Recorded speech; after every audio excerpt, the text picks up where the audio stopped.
Hey guys, welcome to the third lecture of the chapter The Living World. I am Harish Kumar और इस lecture में हम What is Living topic का part 2 पढ़ेंगे. So let's begin.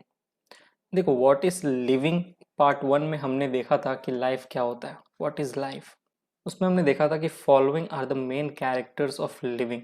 क्या क्या? Growth, reproduction, cellular organisation, metabolism और consciousness. Part 1 में हमने ग्रोथ और रिप्रोडक्शन को कंप्लीट कर लिया था. तो इस लेक्चर में हम सेलुलर ऑर्गेनाइजेशन, मेटाबॉलिज्म और कॉन्शियसनेस के बारे में डिटेल में जानेंगे. पहले मैं मेटाबॉलिज्म से स्टार्ट करूंगा, फिर सेलुलर ऑर्गेनाइजेशन पे जाएंगे एंड देन लास्ट में कॉन्शियसनेस के बारे में देखेंगे इस लेक्चर में. तो चलो मेटाबॉलिज्म से स्टार्ट करते हैं. Metabolism. All living organisms are made up of chemicals. ये चीज़ तुम्हें पता होना चाहिए. जितने भी लिविंग ऑर्गेनिजम्स हैं सब केमिकल से बने हैं. केमिकल्स जैसे स्मॉल एंड बिग, छोटे बड़े chemical belonging to various classes, sizes and functions. जैसे मैं एग्जांपल दूँ तो बायोमोलिक्यूल्स तुम्हें पता है लिविंग ऑर्गेनिज्म में प्रेजेंट होते हैं. जैसे एक बायोमोलिक्यूल्स होता है कार्बोहाइड्रेट्स. कार्बोहाइड्रेट क्या है? ऐसा बायोमोलिक्यूल है जो कि किस किस केमिकल से, किस किस एलिमेंट से बना है? Carbon, hydrogen and oxygen. क्या है? ये तीनों केमिकल्स ही तो है. तो कार्बोहाइड्रेट्स जब इंसान खाता है, जैसे हम ह्यूमंस ने जब कार्बोहाइड्रेट को खाया, मतलब कार्बोहाइड्रेट कहाँ से मिलता है इंसान को? ये बायोमोलिक्यूल्स मिलता है फूड सोर्स से. फूड जैसे ब्रेड. ब्रेड में क्या प्रेजेंट होता है? स्टार्च. स्टार्च क्या है? एक तरह का कॉम्प्लेक्स कार्बोहाइड्रेट है. कैसा है? Complex carbohydrate. तो स्टार्च जब ह्यूमन ने खाया, जो कि क्या है? कार्बोहाइड्रेट है, एक तरह का बायोमोलिक्यूल्स है, केमिकल से बना है, कार्बन, हाइड्रोजन, ऑक्सीजन से. जब ये इंसान के अंदर गया बॉडी में, तो इस स्टार्च का ब्रेक डाउन होता है, ब्रेकिंग डाउन, जिसे हम कहते हैं कैटाबॉलिज्म.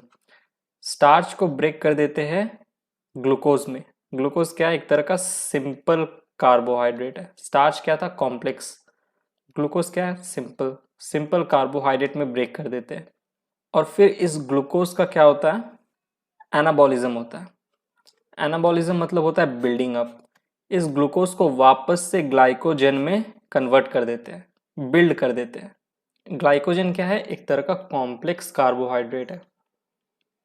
कॉम्प्लेक्स कार्बोहाइड्रेट मतलब अगेन ग्लाइकोजन भी कार्बन, हाइड्रोजन एंड ऑक्सीजन से बना है, जो कि क्या है? केमिकल है. तो ये चीज जो एनाबॉलिज्म है और जो कैटाबॉलिज्म है, ये क्यों हो रहा है? ये इसलिए होता है क्योंकि जब ये स्टार्च ह्यूमन बॉडी के अंदर जाता है और फिर इसका ब्रेकडाउन होता है ग्लूकोज में, तो इससे क्या? इस ग्लूकोज से वापस एटीपी मिलता है, ह्यूमन को एनर्जी मिलता है ग्लूकोज से. ग्लूकोज क्या करता है? ग्लाइकोलाइसिस करता है. ग्लाइकोलाइसिस पाथवे में क्या? ग्लूकोज का ज़रूरत होता है.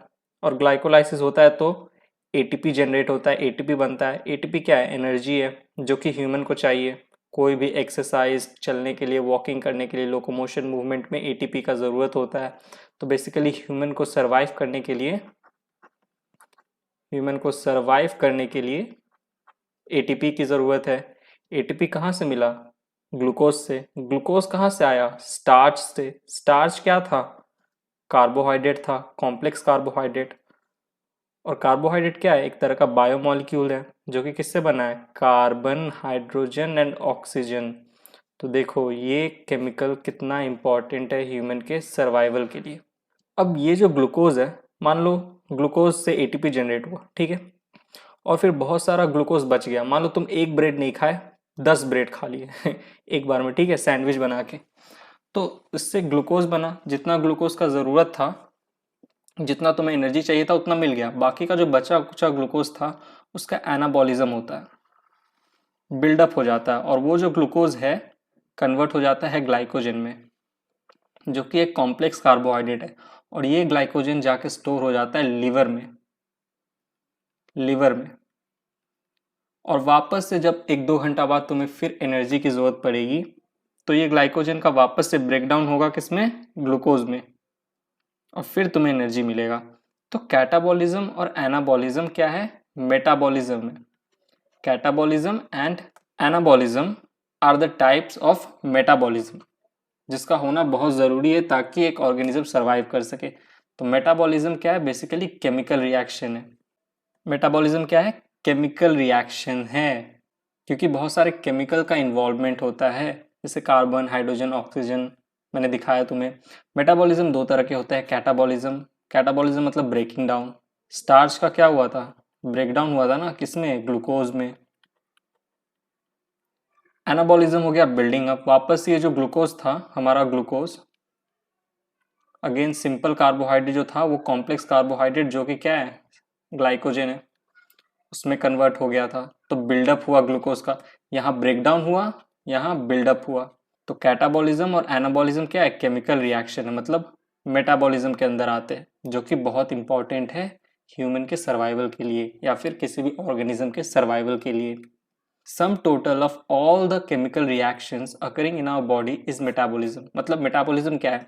Sum total of all the chemical reaction, और ये केमिकल रिएक्शन क्या है? कैटाबॉलिज्म और anabolism, which means simply that catabolism plus anabolism equals to metabolism.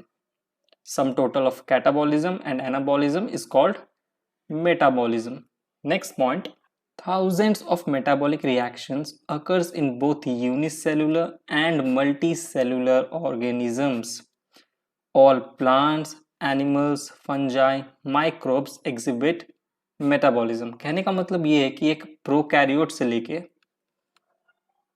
एक बैक्टीरिया, प्रोकैरियोट का एक बैक्टीरिया, एक यूनिसेलुलर ऑर्गेनिज्म से लेके एक कॉम्प्लेक्स यूकैरियोट, मतलब एक मल्टी सेलुलर ऑर्गेनिज्म,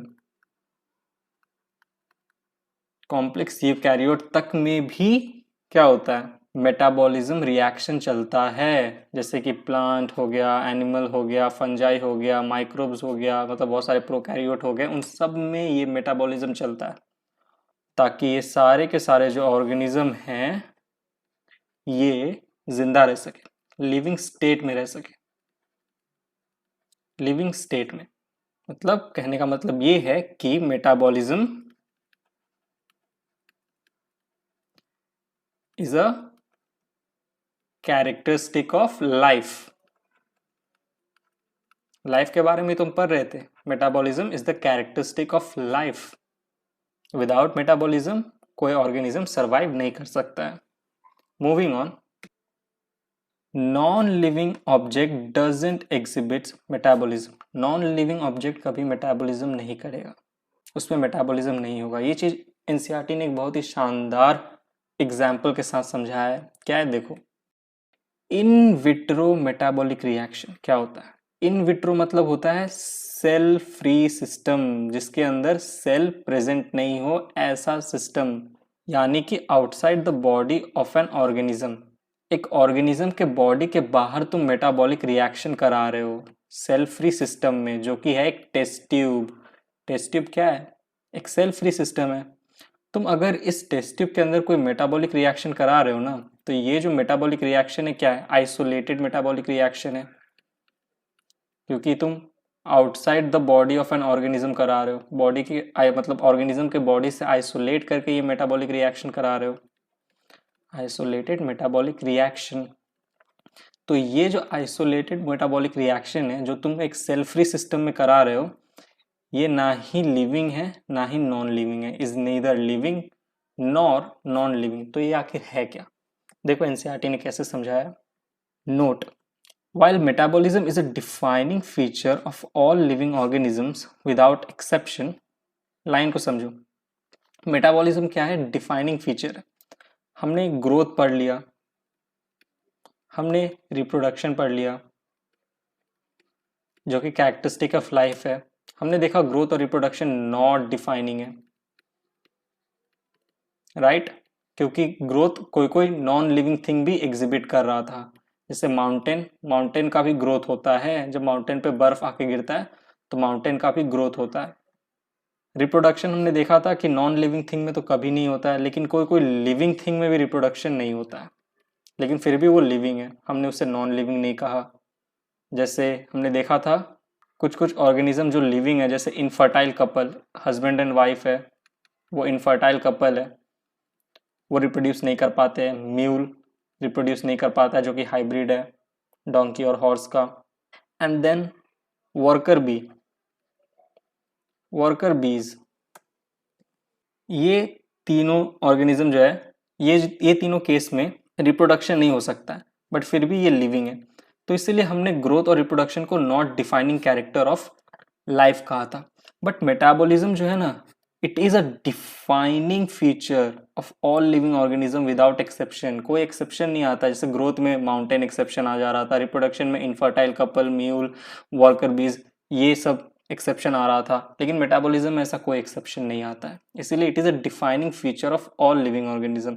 और बात किया जाए अगर isolated metabolic reaction in vitro, यानी ये जो टेस्ट ट्यूब के अंदर जो तुम रिएक्शन कराए हो मेटाबॉलिक रिएक्शन, इस केस को कैसे एनसीईआरटी ने डील करने का कोशिश किया, बताने का कोशिश किया। देखो एनसीईआरटी कहता है in vitro are not living, ये जो टेस्ट ट्यूब है ये नॉट लिविंग है, ये जिंदा नहीं है। नॉट लिविंग थिंग मतलब not living things, not living things but surely living reaction. लेकिन इसके अंदर का जो रिएक्शन है ना, ये लिविंग है। रिएक्शन लिविंग है क्योंकि मेटाबॉलिक रिएक्शन है, बट जिसके अंदर हो रहा है वो नॉट लिविंग थिंग है। बेसिकली कहने का मतलब ये है कि non living object doesn't exhibit metabolism. अंदर रिएक्शन हो रहा था तो हमने रिएक्शन को तो लिविंग बोल दिया, लेकिन जो थिंग है वो अभी भी नॉट लिविंग ही है, क्योंकि मेटाबॉलिज्म जो है वो सिर्फ लिविंग ऑर्गेनिज्म, जो कि जैसे ह्यूमन है या फिर कोई प्लांट है, कोई यूकैरियोट और भी अलग ऑर्गेनिज्म है, बैक्टीरिया है, लिविंग है, तो ही उनमें मेटाबॉलिज्म होता है। नॉन लिविंग ऑब्जेक्ट में मेटाबॉलिज्म नहीं होता है। तो यहाँ पे हमने मेटाबॉलिज्म खत्म किया। अब बढ़ते हैं सेलुलर ऑर्गेनाइजेशन के तरफ। सेल्यूलर ऑर्गेनाइजेशन, इस डायग्राम को अच्छे से देखो। तुम्हें यहाँ एक ह्यूमन नजर आ रहा होगा, एक ट्री नजर आ रहा होगा, ये प्यारा सा डक नजर आ रहा होगा पॉन्ड में, फिश नजर आ रहे होंगे, ये प्यारा सा रैबिट नजर आ रहा होगा, घास, पत्ती, ये पत्थर, और ये बिल्डिंग, और हमारा ये प्यारा सा सन नजर आ रहा होगा तुम्हें। अब मैं तुम्हें कहूँ कि इस डायग्राम में से लिविंग थिंग्स और नॉन लिविंग थिंग्स को छांटो, तो तुम आराम से छांट दोगे। ह्यूमन लिविंग थिंग्स है, ट्री जो है वो भी लिविंग थिंग है, इनफैक्ट जो हमारा प्यारा सा रैबिट है वो भी लिविंग थिंग है, और हमारा ये जो डक है, फिश है, ये भी लिविंग है। अगर मैं बोलूँ नॉन लिविंग थिंग्स क्या है, तो तुम बोलोगे ये जो बड़ा सा बिल्डिंग है ये नॉन लिविंग है, ये जो पत्थर पड़ा हुआ है रॉक, ये भी नॉन लिविंग है। तो अगर बेसिक डिफरेंस तुम अगर लिविंग थिंग्स और नॉन लिविंग थिंग्स में जानना चाहते हो ना, तो तुम एक चीज गौर किए होगे, सेल। सेल जो होता है ना वो हमेशा लिविंग थिंग में होता है। सेल ही एक ऐसा चीज है गाइस जो एक थिंग को लिविंग बनाता है। नॉन लिविंग थिंग में कभी नहीं देखे होगे सेल प्रेजेंट होता है। Cell, cell is the basic unit of life. Cell क्या है, एक फंडामेंटल, एक बेसिक यूनिट ऑफ लाइफ है जो कि एक थिंग को लिविंग बनाता है। Because the metabolic reactions occurs in cell and keep the organism in living state। क्योंकि जितने भी metabolic reactions है ना, क्या जो एनाबॉलिज्म, कैटाबॉलिज्म, जो भी रिएक्शन है, ये सब सेल के अंदर होता है। इसीलिए ये जो सेल है ये लिविंग ऑर्गेनिज्म को लिविंग स्टेट में रखता है, जिंदा रखता है। देखो मैं कनेक्ट करने का कोशिश कर रहा हूँ, ठीक है, कनेक्ट कर रहा हूँ मेटाबॉलिज्म को सेलुलर ऑर्गेनाइजेशन के साथ। कनेक्शन बहुत जरूरी है बायोलॉजी में, पैटर्न समझ में आ जाएगा, बायोलॉजी समझ में आ जाएगा। तो ये मेटाबॉलिक रिएक्शन जो होता है सेल के अंदर होता है, और सेल क्या है, cell is the defining characteristic of living things. जैसे ये देखो, all organisms are composed of cells. Single cell यानी कि एक यूनिसेलुलर ऑर्गेनिज्म जैसे कि बैक्टीरिया, और यहाँ तक कि मेनी सेल्स जैसे कि एक मल्टी सेलुलर ऑर्गेनिज्म जैसे कि ह्यूमंस। सब में क्या है, सेल है। यूनिसेलुलर में सिर्फ एक सेल होगा। एक मिनट, बैक्टीरिया में न्यूक्लियस नहीं होता है, यूकैरियोट की सेल में न्यूक्लियस होगा। Nucleus, nucleus, nucleus, nucleus, nucleus, nucleus, nucleus. तो many cells multi cellular humans हो गया, यूनिसेलुलर बैक्टीरिया हो गया, मतलब प्रोकैरियोटिक यूकैरियोटिक सब सेल्स के बने हुए हैं। Moving on, there is a note that says cellular organization is the defining property of all living organisms। मतलब अभी तक हमने देखा ग्रोथ, रिप्रोडक्शन, मेटाबॉलिज्म और सेलुलर ऑर्गेनाइजेशन, जिसमें ग्रोथ और रिप्रोडक्शन नॉट डिफाइनिंग है, और मेटाबॉलिज्म और सेलुलर ऑर्गेनाइजेशन डिफाइनिंग है। ओके, तो गाइस अभी तक हमने ग्रोथ, रिप्रोडक्शन, सेलुलर ऑर्गेनाइजेशन और मेटाबॉलिज्म कंप्लीट कर लिया। अब बारी है कॉन्शियसनेस की। तो चलो कॉन्शियसनेस के बारे में देखते हैं। कॉन्शियसनेस, वापस से हमारा वही वाला डायग्राम देखो। लिविंग ऑर्गेनिजम्स जैसे कि हमारा वही ह्यूमन, रैबिट, डक, फिश, ये plant has the ability to sense their surrounding और environment and respond to these stimuli, जो कि जनरेट होता है किससे, सराउंडिंग से और इन्वायरमेंट से, which could be, जो कि क्या हो सकता है, फिजिकल स्टिम्यूली, केमिकल स्टिम्यूली, बायोलॉजिकल स्टिम्यूली। मतलब जैसे मान लो ये सन है ऊपर, ठीक है, तुम देखे होगे समर में सन क्या बहुत ही मतलब अच्छा खासा चमक रहा होता है, गर्मी बढ़ी रहती है, हीट एकदम गर्मा गर्मा गर्म माहौल रहता है, तो ह्यूमंस क्या, ह्यूमन हीट फील कर सकते हैं। क्यों? क्योंकि उनमें कॉन्शियसनेस होता है। ऐसे और भी ऑर्गेनिज्म भी ये जो सराउंडिंग और इन्वायरमेंट के जो स्टिम्युली है उसको फील कर सकते हैं, क्योंकि उनमें भी कॉन्शियसनेस प्रेजेंट होता है। तो फिजिकल जब हीट समझ लो, टेम्परेचर बढ़ा और गर्मी आया, तो ह्यूमन को देखना, ह्यूमन क्या वेस्ट पहनता है, टी शर्ट पहनता है। कभी देखे हो गर्मी में किसी ह्यूमन को स्वेटर पहनते हुए? नहीं ना, क्योंकि इन्वायरमेंटल और सराउंडिंग के जो ये स्टिम्युली है उसको सेंस कर सकता है। ठीक है, केमिकल जैसे मान लो पोल्यूशन, बहुत ज़्यादा पोल्यूशन होता है तो ह्यूमन क्या करता है, सेंस कर लेता है और मास्क पहन लेता है। बायोलॉजिकल, बायोलॉजिकल जैसे तुमने देखा होगा बेयर, बेयर में देखा होगा तुमने क्या, जब विंटर आता है तो बेयर हाइबरनेशन में चला जाता है, हाइबरनेशन में। तो बायोलॉजिकल स्टिम्युली को भी एक लिविंग ऑर्गेनिज्म जो है वो सेंस कर सकता है। Why? Because they have consciousness. Okay, next point is all living organisms from prokaryotes to the most complex eukaryotes can sense and respond to environmental cues। Basically बोलने का मतलब ये है कि एक बैक्टीरिया से लेके, मतलब एक यूनिसेलुलर ऑर्गेनिज्म से लेके एक मल्टी सेलुलर ऑर्गेनिज्म जैसे ह्यूमन, मल्टी सेलुलर ऑर्गेनिज्म तक इन इन्वायरमेंटल क्यूज को सेंस कर सकता है। जैसे बैक्टीरिया, ह्यूमन का तो मैंने बता दिया, गर्मी पोल्यूशन रहता है तो मास्क लगा लेता है। बैक्टीरिया देखो क्या, मान लो ये हमारा बैक्टीरिया है, ठीक है, इसको डिवाइड करना है, दो बनना है, तो इसके लिए बहुत सारे फैक्टर्स की ज़रूरत पड़ती है। जहाँ पे बैक्टीरिया प्रेजेंट है ना, उस सराउंडिंग का पीएच कितना है, टेम्परेचर कितना है, इसको सेंस करता है बैक्टीरिया और उस हिसाब से डिवाइड करता है, उस हिसाब से बैक्टीरिया जो है डिवाइड करता है।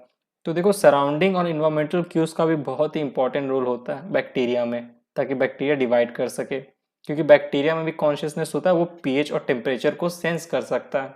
तो एक यूनिसेलुलर से लेके एक मोस्ट कॉम्प्लेक्स यूकैरियोट जो कि मल्टीसेलुलर ह्यूमन तक इन्वायरमेंटल या सराउंडिंग के क्यूज को सेंस कर सकते हैं और उसके अगेंस्ट रिस्पॉन्ड भी कर सकते हैं।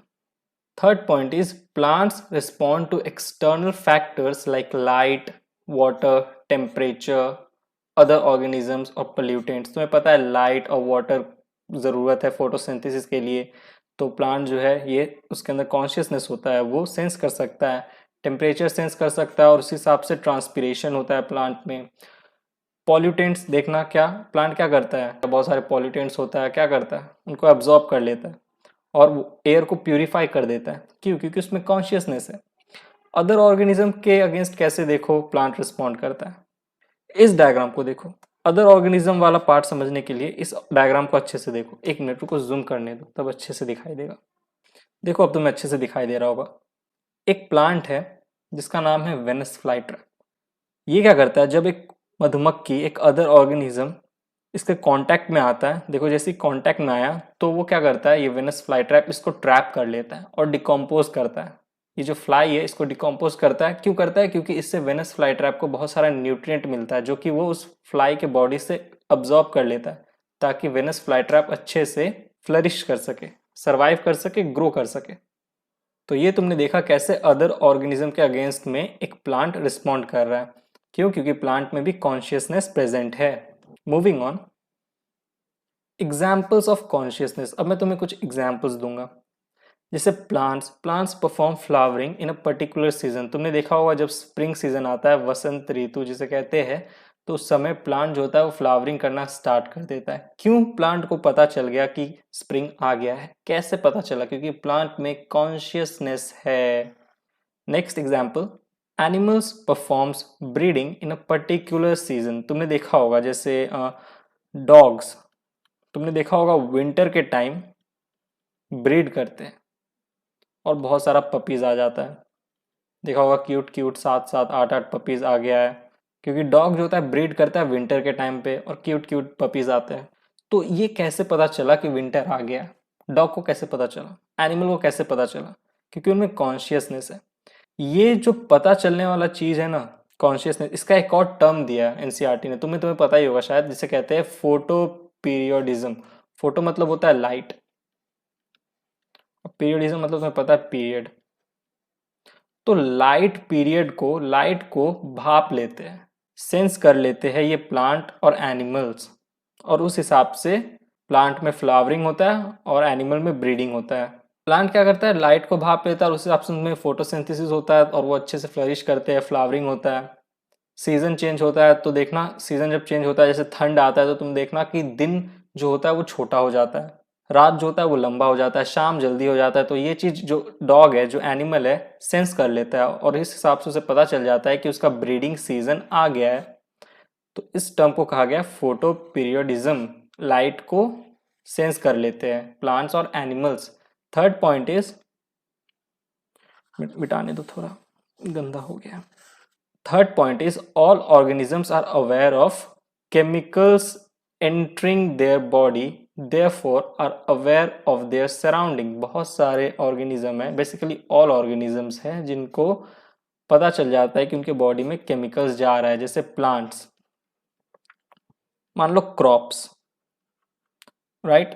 क्रॉप्स में पता है, क्रॉप्स में अगर हम फर्टिलाइजर देंगे, फर्टिलाइजर क्या है? केमिकल्स ही तो है। तो ये चीज प्लांट जो है, जो क्रॉप जो है, वो सेंस कर लेता है और अच्छे से ग्रो करता है, और जो यील्ड होता है वो ज्यादा होता है, राइट? तो प्लांट ने क्या किया? सेंस कर लिया, अवेयर है कि उसके अंदर केमिकल एंटर कर रहा है। ऐसी एनिमल, जैसे हम ह्यूमंस ही है, पोल्यूशन, जैसे मैंने एग्जांपल दिया, पोल्यूशन हुआ, राइट? पोल्यूशन हुआ, पोल्यूशन में क्या होता है? केमिकल्स होता है, केमिकल्स इंसान के बॉडी के अंदर घुसता है, तो इंसान को पता चल जाता है, तो इंसान क्या करता है? मास्क पहन लेता है। तो all organisms are aware of chemicals entering their body, therefore are aware of their surrounding. Moving on, humans are the only organisms who is aware of himself, that is has self consciousness। Human एक ऐसा organism है, सिर्फ एक ऐसा organism है, only बोला है, जो कि खुद से अवेयर है, मतलब उसमें सेल्फ कॉन्शियसनेस प्रेजेंट है। वाई? क्योंकि ह्यूमन का जो ब्रेन है ना, बहुत ही अच्छा डेवलप्ड है, मोस्ट डेवलप्ड तुम कह सकते हो। जैसे मान लो ह्यूमंस जो है ना, वो बहुत ही बहुत ही क्या कहते हैं उसको, स्मार्ट होते हैं, सेल्फ अवेयर होते हैं। जैसे अगर मैं तुम्हें एक एग्जांपल दूं, मान लो एक चीटा है, राइट? मान लो चीटा एक पर्टिकुलर फील्ड में ह्यूमन से आगे हो सकता है, जैसे रनिंग में, ठीक है? ह्यूमन जो है वो रनिंग में आगे नहीं हो सकता, कितना भी कर ले चीटा से तेज नहीं भाग पाएगा, राइट?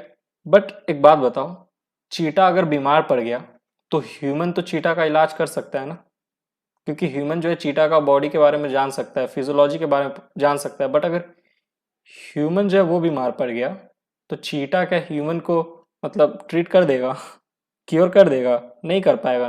क्यों? क्योंकि ह्यूमन जो है वो मोस्ट डेवलप्ड है। एक बेसिक एग्जाम्पल समझा रहा हूँ तुम्हें, मतलब ज्यादा गहराई में मत घुस जाना, ठीक है? सेल्फ कॉन्शियस है, खुद से अवेयर है, right? Moving on, there is a note which says that consciousness is the defining property of living organisms। consciousness is the defining property, confuse मत हो जाना, self consciousness is not a defining property of living organism। self conscious is not the defining property, only consciousness is the defining property of all living organism, क्योंकि self consciousness तो सिर्फ human में है, consciousness तो सारे के सारे organism में है, ह्यूमन में भी है और बाकी सब ऑर्गेनिज्म में भी है, बट ह्यूमन का ब्रेन थोड़ा ज़्यादा ही डेवलप है तो ह्यूमन में सेल्फ कॉन्शियसनेस भी है। एक केस के बारे में एनसीईआरटी ने डिस्कस किया है। क्या केस है देखो, एक्सेप्शनल केस है। देखो क्या, suppose a person is lying in coma in a hospital. मान लो एक पेशेंट है, ठीक है, पेशेंट है जो कि कोमा में है, मतलब उसका जो लंग्स है और हार्ट है वो मशीन से रिप्लेस हो गया है, मशीन के बदौलत जिंदा है, मशीन पे चल रहा है उसका सारा फिजियोलॉजिकल फंक्शन बॉडी का। तो तुम ऐसे पेशेंट को, ऐसे पर्सन को, ऐसे ऑर्गेनिज्म को क्या कहोगे? ये जो पेशेंट है, he has no self consciousness, the patient is brain dead.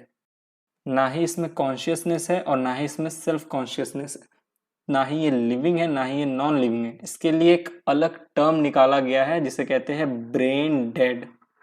Brain dead condition exceptional case है, समझ रहे हो? ये एक एक्सेप्शनल केस है जिसके बारे में एनसीईआरटी ने डिस्कस किया है कि अगर एक पेशेंट कोमा में है तो हम उसे कहेंगे ब्रेन डेड, उसमें ना ही सेल्फ कॉन्शियसनेस है ना ही कॉन्शियसनेस है।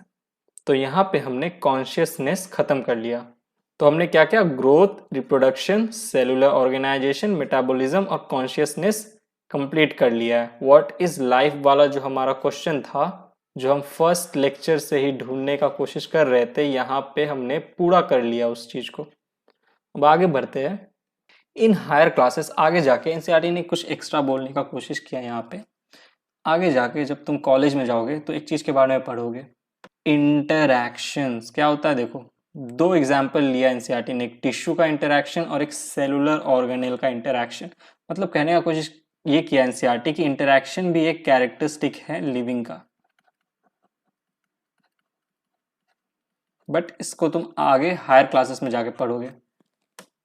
टिश्यू इंटरैक्शन क्या होता है देखो, बहुत सारे सेल मिलके तुम्हें पता है टिश्यू बनाते हैं, राइट? ये जो टिश्यू है ये फंक्शन करता है किसी एक सेल के वजह से नहीं, एक टिश्यू फंक्शन करता है जब सारे सेल एक साथ मिलके वर्क करते हैं टुगेदर। जब सारे सेल एक साथ इंटरैक्ट होके वर्क करेंगे तभी एक टिश्यू फंक्शन कर पाएगा। तो ये भी एक इंपॉर्टेंट चीज है। सेलुलर ऑर्गेनेल में एनसीईआरटी ये बताने का कोशिश किया है कि मान लो हमारा ये सेल है, ओके, ये न्यूक्लियस, अब ये हमारा एक सेलुलर ऑर्गेनेल है, जैसे मान लो माइटोकॉन्ड्रिया ही हमारा, राइट? और ये हमारा एंडोप्लाज्मिक रेटिकुलम ले लो, ईआर ले लो। अब हमारा माइटोकॉन्ड्रिया और ईआर जो है ये ना बहुत सारे मॉलिक्यूलर कंपोनेंट से बना है। मॉलिक्यूलर कंपोनेंट जैसे जैसे जैसे हो गया कार्बोहाइड्रेट्स, जैसे हो गया प्रोटीन्स, लिपिड्स, इन सब मॉलिक्यूलर कंपोनेंट से बना है हमारा ये दो सेलुलर ऑर्गेनेल। तो ये जो मॉलिक्यूलर कंपोनेंट है ना, कार्बोहाइड्रेट, प्रोटीन और लिपिड, ये एक साथ इंटरैक्ट करते हैं, आपस में मिलके फंक्शन करते हैं, तभी ये जो माइटोकॉन्ड्रिया और ईआर है, ये जो सेलुलर ऑर्गेनेल है, ये फंक्शन कर पाता है। और जब हमारा सेलुलर ऑर्गेनेल अच्छे से फंक्शन करेगा तो हमारा सेल जो है भैया वो भी अच्छे से फंक्शन करेगा। और जब हमारा एक सेल अच्छे से फंक्शन करेगा तो उसके साथ साथ दूसरा सेल भी फंक्शन करेगा अच्छे से, तो हमारा जो टिश्यू है वो अच्छे से फंक्शन करेगा। समझ रहे हो? कनेक्ट कर पा रहे हो? तो पैटर्न दिख रहा है ना? बस पैटर्न दिखना चाहिए। Moving on, the above interaction result in emergent properties at a higher level of organization। ये जो इंटरैक्शन तुमने देखा है ना दो, ये क्या इमर्जेंट प्रॉपर्टी है और भी बहुत बड़ा फंक्शन कराता है हायर लेवल ऑफ ऑर्गेनाइजेशन में। हायर लेवल ऑफ ऑर्गेनाइजेशन क्या है? Organ system level of organisation, याद करो, organ system level of organisation. अब मैं तुम्हें दिखाता हूँ कि ये छोटे छोटे इंटरैक्शन कैसे एक हायर लेवल ऑफ ऑर्गेनाइजेशन कराते हैं। मान लो सेलुलर ऑर्गेनेल अच्छे से फंक्शन किया, सारे सेलुलर ऑर्गेनेल अच्छे से फंक्शन किए तो सेल अच्छे से फंक्शन किया, सेल अच्छे से फंक्शन किया तो एक सेल के साथ साथ दूसरा सेल भी है वो सब अच्छे से फंक्शन करेगा, तो हमारा टिश्यू अच्छे से फंक्शन करेगा। अब तुम सोचो, टिश्यू अच्छे से फंक्शन किया, बहुत सारे टिश्यू मिलकर क्या बनाते हैं? ऑर्गन, तो एक ऑर्गन भी अच्छे से फंक्शन करेगा। बहुत सारे ऑर्गन जो होते हैं, बहुत सारे ऑर्गन आपस में एक साथ मिल के फंक्शन करते हैं, तो हम उसे कहते हैं ऑर्गन सिस्टम।